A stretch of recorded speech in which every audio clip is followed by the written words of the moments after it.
how the people of New York City feel about Spider-Man. This guy call him a weirdo, this woman say that he needs to change his costume. She gets it if he was a kid when he started out, but he's a little too old for it now. This woman talks about a time Spider-Man literally packed her broken down car for her. On the other hand, this guy says that Spider-Man threw his car in a fight one time, and he will sue him if he ever sees him. While this woman says Spider-Man, he's amazing. He to tell a story of one night Spider-Man's out on patrol when he sees a robbery taking place. A couple of low-life thugs are nothing for Pete. He quickly knocks them out and tells the cops that are nearby to take care of them. He'll go catch the third guy. As he heads into the alley to find him, turns around to find out that it's just a little kid who's scared to death and says they just asked him to be the lookout. He didn't know any better. And as the cop comes into the alley looking for the third perpetrator, Spider-Man tells him he got away, as the kid was hanging harmlessly out of sight on the nearby roof. The woman explains that was her little boy that Spider-Man let go, that he thought the scare was going to be enough. He didn't need a record, and for that, she'll always be thankful. This woman says Spider-Man's a good boy, while this guy says that he sees Spider-Man every day. See, years back, Spider-Man actually saved this guy's life, and he was so grateful that he offered him free hot dogs for life. So every day, Spider-Man comes by, accepts the offer, and the guy has to listen to him ramble.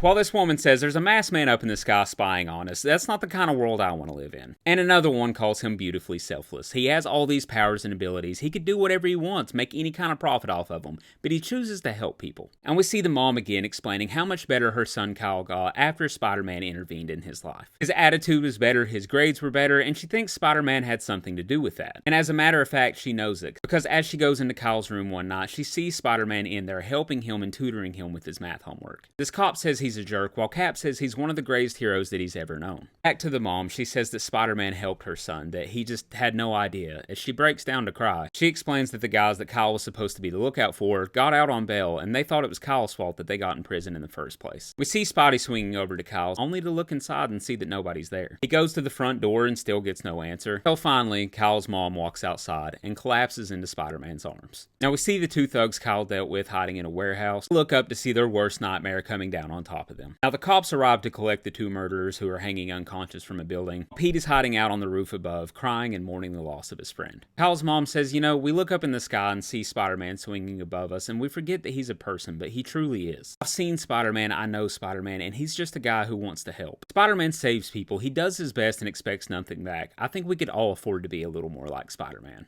We then see Colin, a young film major who is working on this documentary about Spider-Man, being rushed out of his editing suite and heading to the streets. He's stopped by none other than the webhead himself, who hears that he's making a documentary about him. Now, Colin explains that he's in film school, and this is his last big project, and he wanted to go out with something big, and while Spider-Man says that's cool, he still wants to know why. Did he save his life or something? And Colin tells him no, not exactly. See, it was his first date. On his way there, Spider-Man's fighting Doc Ock. All of a sudden, a trash can gets knocked over, it splatters all over Colin, and he's literally walking garbage. Now, Spidey reached into his bag and pulled out his street clothes and handed them to Colin so he could get changed for his date. And it made Colin realize, that he's just a kid, just like him. He's a real person, not just some guy, and this project was just to find out what everybody else thinks of him too. But he's curious, how did Spider-Man find out about his documentary in the first place? As we go back to the film, we see Peter Parker being interviewed about Spider-Man. Now, Pete explains that it might be a conflict of interest. He used to take pictures of Spider-Man later was his bodyguard, but he thinks Spider-Man is a good guy, mostly. He's trying to do the right thing, and he hopes people sees that. But he's human, he makes mistakes, and he can't save everyone. And when Peter Parker thinks of Spider-Man, he thinks of the weight of that, and he likes to think that ultimately he's helping people. He thinks back of all the years and all the failures that he's experienced all the way, and he said Spider-Man, he thinks no matter what, is a guy who's never going to stop trying.